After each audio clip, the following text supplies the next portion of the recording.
Election में state president बन के, उसके बाद में एमएलसी बन के, उसके बाद में अल्हम्दुलिल्लाह 2 बार एमएलए बन के, ग्रेटर बैंगलोर के चेयरमैन बन के, इंशाल्लाह आने वाले दिनों के अंदर मिनिस्टर बन के, और इंशाल्लाह अल्लाह चाहता है आने वाले दिनों के अंदर एक सीएम बन सकते हैं। ऐसे एजुकेटेड यंग डायनामिक पर्सन, बहुत ही ब्रिलियंट। आज तक मैं 12-13 साल से देखता हूँ साहब करीब से, कभी 12-13 साल में कभी भी ब्लू स्टार से बात करते हैं। कितनी बात करना है उतनी बात करते हैं, सोच समझ के बात करते हैं। एक हमारे सियासत की बात से पूरे कौम को डिस्टर्ब नहीं होना बोल के हर माप तोल के बात करते हैं। ऐसे एक लीडर हैं, हमारे रोल मॉडल हैं, नौजवानों के लिए रोल मॉडल हैं, हमारी शान है। तो उनकी बात सुनिए। Let us welcome Rizwan Shah साहब।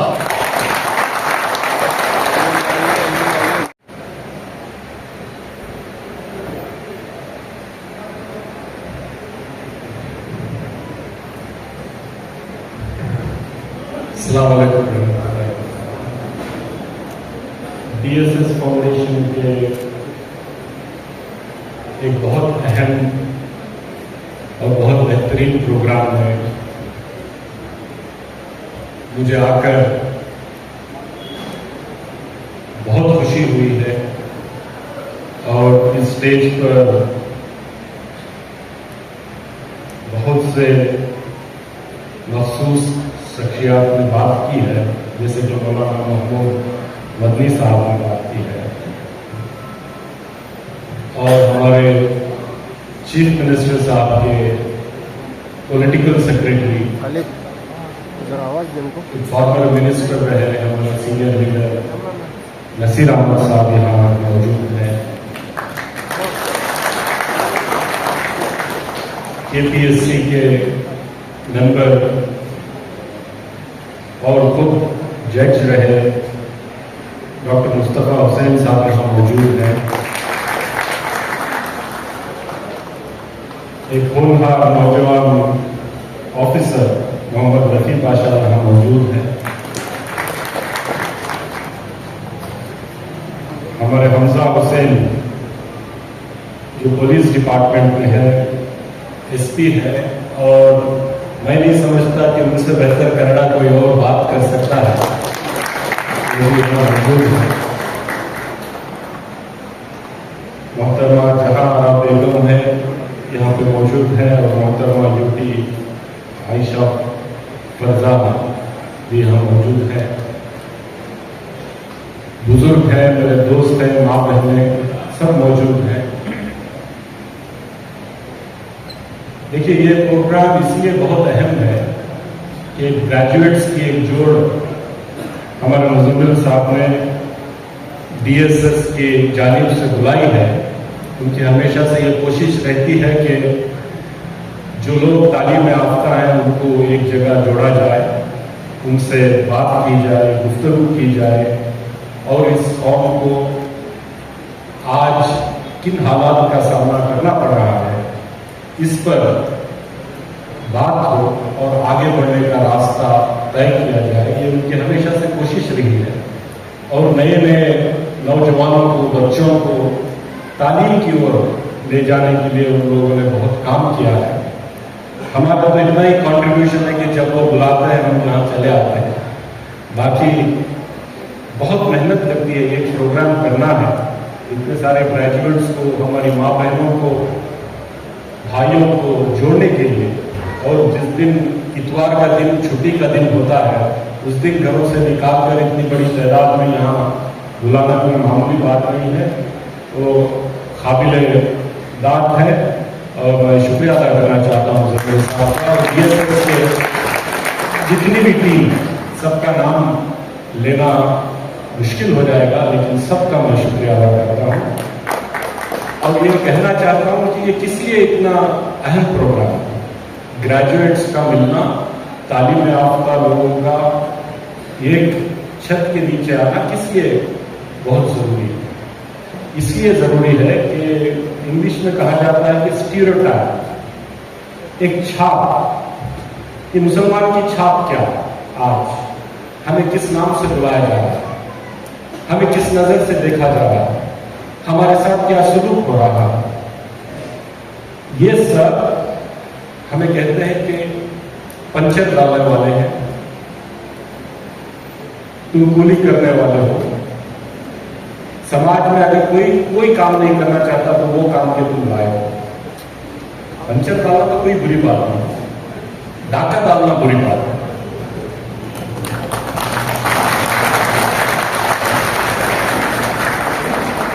मेहनत करना, खुददारी के साथ मेहनत और मशक्कत कर चार पैसे कमाना और अपनी बीवी बच्चों का पेट भरना, क्या ये किसी सो कॉल्ड इज्जतदार आदमी के बहुत बड़े बिजनेस या बहुत बड़े काम से कम है?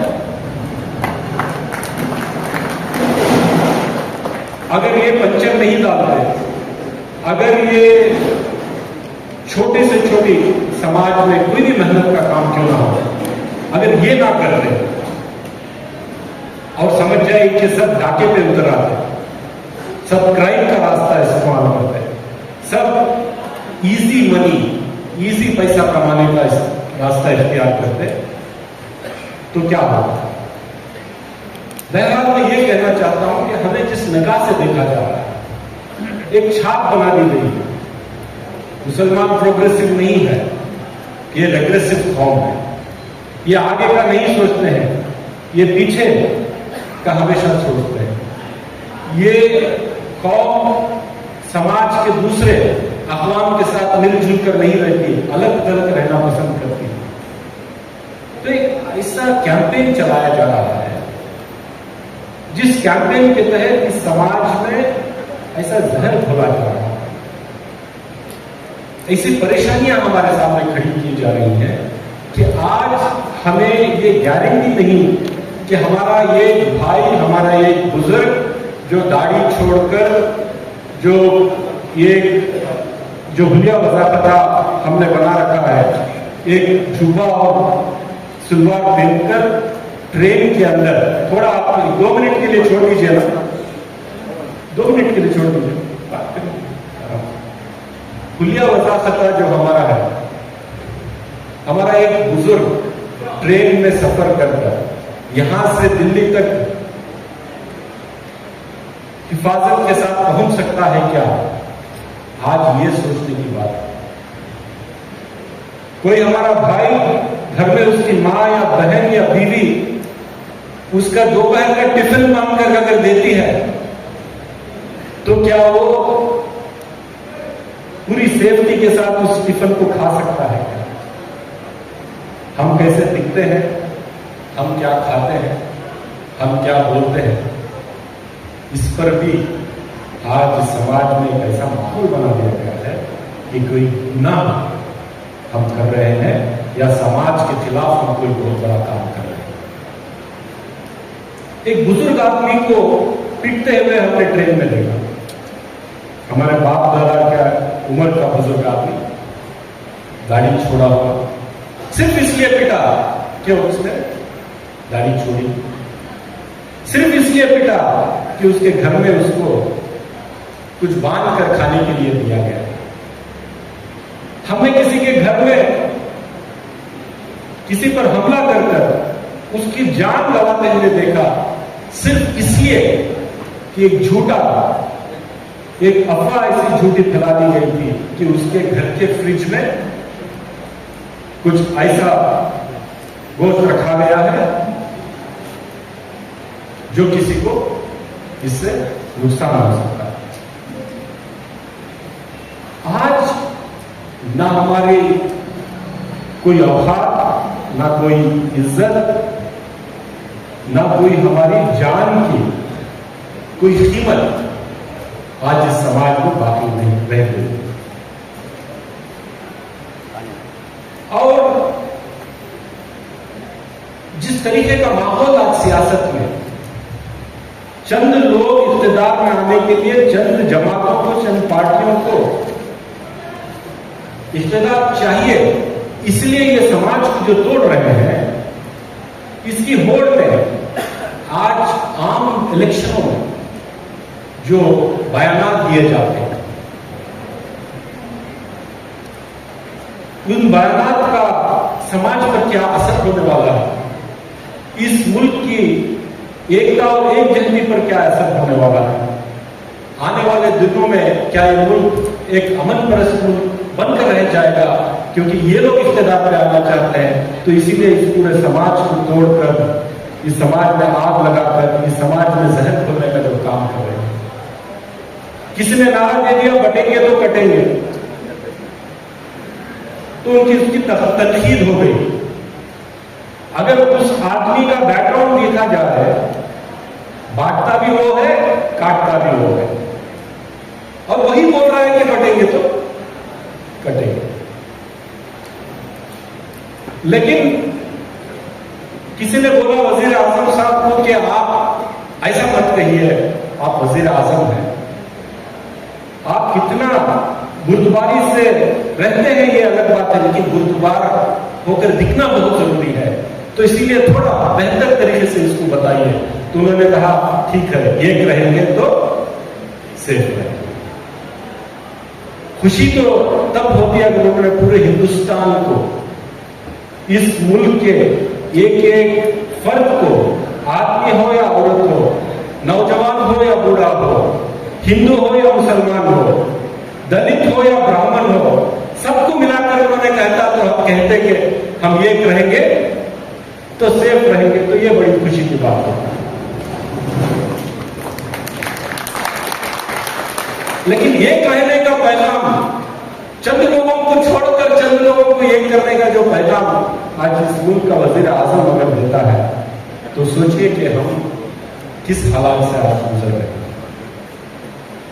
कभी मौका ऐसा था कि कोई नफरत का बयान दे देता है, कोई ऐसा बयान देता है जिसमें समाज में इंतशार फैल जाए। ऐसे सियासतदानों को मेन स्ट्रीम से दूर रखा जाता था। अगर वो पार्टी में भी होता तो बोलते नहीं, इसको दूर रखो, इसको ज्यादा बात मत कर रहे। आज अगर मेन स्ट्रीम में रहना है तो जज्बाती तस्वीरों की तकरीर करना जरूरी बन गया। अगर मेन स्ट्रीम में रहना है तो किसी एक समाज के खिलाफ, एक जात के खिलाफ, एक मजहब के खिलाफ जहर उगलना जरूरी बन गया है। इस लेवल पे सियासत को इन लोगों ने नीचे गिरा दिया। तो जितने लोग फ्रिंज एलिमेंट्स कहा जाता था, जिनको, जो बदमाश थे, समाज में इंतजार फैलाते थे, इनको फ्रिंज पे रखा गया था। आज वो फ्रिंज मेन स्ट्रीम हो गया, मेन स्ट्रीम हो गया। 2014 के बाद पहली बार जब पहलू खान की जान ली गई, सिर्फ इसलिए क्योंकि वो बैल ट्रांसपोर्ट कर रहा था, तब बहुत बड़ा हेडलाइन पड़ा, बहुत लोगों ने बात किया, मीडिया ने बात किया, सब लोगों ने बात किया कि भाई क्या तुम इसलिए मार दोगे, क्या कानून नहीं है? अगर वो भी गैर कानूनी है तो कानून के तहत आप उसको पकड़ सकते हो, फाइन डाल सकते हो, जेल में डाल सकते हो। आपने जस्टिस दे दिया, वहीं पे आपने स्पॉट मार दिया, आपको किसने इख्तियार दिया? तो जो कॉन्स्पिरेसी की है, ये कॉन्स्पिरेसी पिछले 100 साल से चल रही है। 100 साल का उनकी मेहनत है कि आज करने की कोशिश, और बहुत हद तक कामयाबी पिछले 100 साल की मेहनत। तो आप सोचिए, अगर तो हम आज दूसरों के मुकाबले बहुत पीछे रह जाएंगे और उनकी नजर में हम मुर्दा हैं, हम जिंदा नहीं है। तो हमें हमारे बच्चों को तालीम याफ्ता बनाना चाहिए। सिर्फ डॉक्टर और इंजीनियर बनाने से नहीं चलेगा। इस मुल्क की तरक्की में हमारा कंट्रीब्यूशन होना चाहिए, हमारा हिस्सा होना चाहिए। पूरी दुनिया में इंसानियत को फायदा पहुंचे ऐसे इन्वेंशन हमारे में होने चाहिए। हमारे वो ताकत हमें पैदा करनी चाहिए कि पूरी दुनिया देखे कि इसने जो इन्वेंट किया है, इसका फायदा पूरी इंसानियत को। आज हम देख रहे हैं इजराइल फलस्तीन में क्या कर रहा है। हम सब खून के आंसू हो रहे हैं। हर दिन जब फोन उठाकर देखते हैं, टीवी देखते हैं, पेपर देखते हैं, जिस तरीके से इंसानों के साथ सलूक किया गया है, जैसे चूंटियों को मार देते हैं, वैसा फलस्तीन में हमारे माँ बहनों को, हमारे भाइयों को मार दिया गया, छोटे छोटे बच्चों के साथ जो ज्यादती की। कोई ह्यूमन राइट नहीं, कोई रोकने वाला नहीं। एक छोटा सा मुल्क और सारे इस्लामी ममालिक के बीच में इतना बड़ा जुल्म ढा रहा है, लेकिन कोई कुछ नहीं कर सकता, कोई कुछ नहीं कर सकता, उसको कोई रोक नहीं सकता। हर दिन कई 100 लोगों की जान ले रहा है इजराइल, रोक नहीं सकते। जितने हॉस्पिटल थे, जितने स्कूल थे, यूनिवर्सिटीज थी, एक एक घर, एक एक इमारत तबाह और बर्बाद कर रहा है। हम इसको रोक नहीं सकते, किसी लिए रोक नहीं सकते। क्या वो हक पर है? क्या वो हक पर है? नहीं, वह तो हक पर नहीं। क्यों हम नहीं रोक पा रहे? उससे बदला लेना तो छोड़ दीजिए, वो जो जुल्म कर रहा है, वो जुल्म को रोकने के लिए हम नाकाम रहे हैं, तो किस लिए नाकाम? क्या इस्लामी ममालिक के पास कोई चीज की कमी है? दौलत की कमी है? बताइए, दौलत की कमी। पूरी दुनिया में सबसे अमीर ममालिक जो है तो कौन से है? इस्लामी ममालिक। दौलत बेशुमार है, जमीन खोदो दौलत निकलेगी। अल्लाह ने इतना अता कर दिया है, लेकिन उनके पास क्यों इतनी ताकत नहीं है कि वो इजराइल को रोक सके, इंसाफ की बात कर सके, हमारे माँ बहनों के, हमारे बच्चों के, हमारे भाइयों की जान बचा सके? किस लिए नहीं हो पा रहा है? इसलिए नहीं हो पा रहा है क्योंकि उनके पास दौलत तो है, उनके पास इल्म नहीं है। अगर इल्म नहीं है तो टेक्नोलॉजी नहीं पैदा कर सकते, अगर टेक्नोलॉजी नहीं पैदा कर सकते तो वेपनरी उनके पास नहीं होगी, अगर वेपनरी नहीं होगी तो आप जंग में पिट जाएंगे। उनके पास कोई साइंटिस्ट नहीं है। जितनी उनकी इमारतें खड़ी हैं, जो तेल भी निकल रहा है, वो अमेरिका से, यूरोप से कोई आकर, कोई इंजीनियर, कोई टेक्नीशियन निकाल के दे रहा है। उनके पास इतनी हैसियत नहीं कि वो तेल को खुद ब खुद निकाल सके। जब उनके पास इल्म नहीं है, पिछले 70 साल में उनको यूनिवर्सिटीज कायम करनी चाहिए थी, रसदगाह कायम करनी चाहिए थी, रिसर्च और डेवलपमेंट करना चाहिए था, बाज़हीन बच्चों की तरबियत कर उनको साइंटिस्ट बनाना चाहिए था, उनको दुनिया के बड़ी से बड़ी बीमारियों को रिसर्च करवाकर उसका हल निकालना चाहिए था। वो नहीं कर पाया, तो आज वो इस हालात में है। अगर हम ये नहीं कर पाएगा तो हमारे हालात भी सुधरने वाले नहीं है। एक एपीजे अब्दुल कलाम थे, अगला एपीजे अब्दुल कलाम कौन है इसमें बताइए? हमें ढूंढना है छोटे छोटे बच्चों में कौन है वो बाज़हीन बच्चा जो अगला एपीजे अब्दुल कलाम हो सकता है, अगला साइंटिस्ट हो सकता है। हमारे मुल्क की, इंडिया की तरक्की में वो हाथ बना सकता है। इस मुल्क को दुनिया का सबसे अमन पसंद मुल्क कब बना सकते हैं? जब बना सकते हैं कि हमारी कौम में से अच्छे अच्छे साइंटिस्ट निकले, हमारे कौम में से ऐसे ऐसे टेक्नीशियंस निकले जो इस मुल्क की तरक्की पर काम कर सके, हमारी कौम में से ऐसे बिजनेसमैन निकले जो इतना बिजनेस जनरेट करे, इतना एम्प्लॉयमेंट जनरेट करे कि सबको बिला लिहाज मजहब व मिल्लत, चाहे वो हिंदू, मुसलमान, सिख, ईसाई कोई भी क्यों ना हो, सबको साथ लेकर एक ऐसा बिजनेस तैयार कर सके। ऐसे एक नहीं, 100 नहीं, 200 नहीं, कई हजार नौजवानों को हर फील्ड में हमें तैयार करना पड़ेगा। और इस मुल्क की तरक्की में उन लोगों का कंट्रीब्यूशन होना पड़ेगा। अगर वो नहीं है तो लोगों को सोचना पड़ेगा कि क्या है, अगर ये नहीं है तो कौन हो सकता है।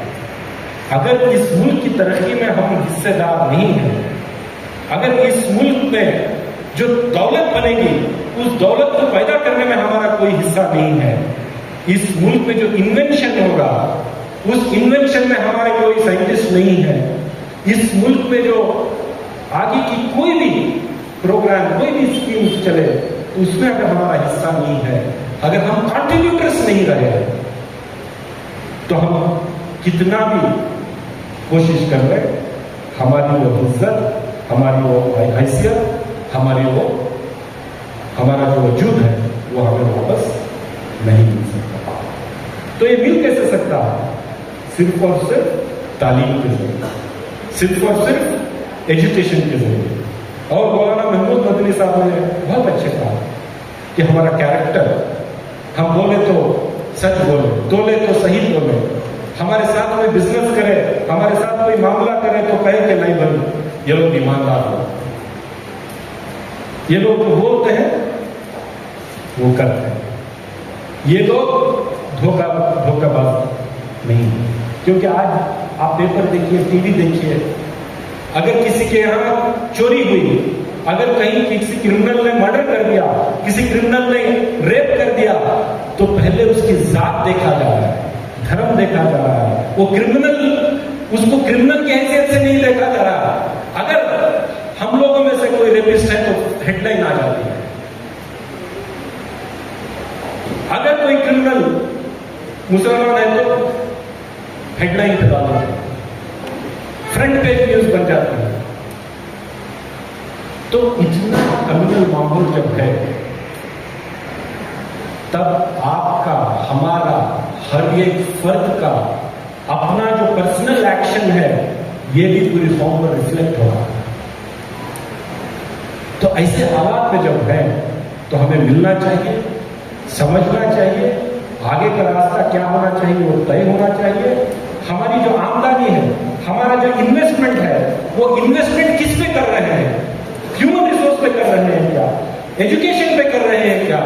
या किसी और चीज पे कर रहे हैं? क्योंकि अगर हम इन्वेस्ट नहीं करेंगे तो उसका रिटर्न नहीं आएगा। अगर इन्वेस्टमेंट भी गलत हो तो डेट इन्वेस्टमेंट कहा जाएगा, वहां से रिटर्न नहीं आएगा। तो हमारा एक एक पाई हमारी, चाहे वो ज़कात का हो, फित्रे का हो, या हमारी जिम्मेदारी जो अल्लाह ने किसी को जरूरत से ज्यादा किसी को दिया है, किसी को साहिब निसाब बनाया है, तो जो कंट्रीब्यूट कर रहा है वो सिर्फ इसलिए कंट्रीब्यूट कर रहा है कि मुझे सवाब मिल जाए, मुझे जन्नत मिल जाए। तो अल्लाह दिलों को जानने वाला है, नियतों को पहचानने वाला है। सिर्फ इसलिए आप कुछ दे रहे हैं तो आपको ना जन्नत मिलेगी ना सवाब मिलेगा। आपको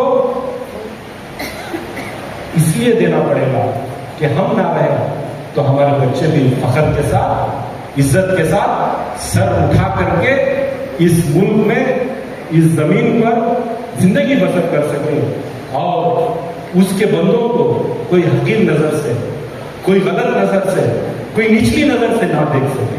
इसलिए हम सबको मिलकर आप सबको काम करना है। मुझे पूरी उम्मीद है कि जैसे डीएसएफ ने जो बेड़ा उठाया, ये बेड़ा कामयाब रहेगा इंशाअल्लाह। आगे हम और आप मिल करके एक ऐसे समाज, एक ऐसे माशरे को बनाने के लिए हम काम करेंगे जिसमें हम भी दूसरों के बराबर रहें, हमें भी वही इज्जत, हमें भी वही दर्जा मिले जो दूसरों को मिलता है। और उसके लिए हम लोगों को मेहनत करनी पड़ेगी, हम लोगों को काम करना पड़ेगा। मुझे पूरी उम्मीद है कि हम लोग इस पर काम करेंगे और इंशाअल्लाह कामयाब रहेंगे। शुक्रिया।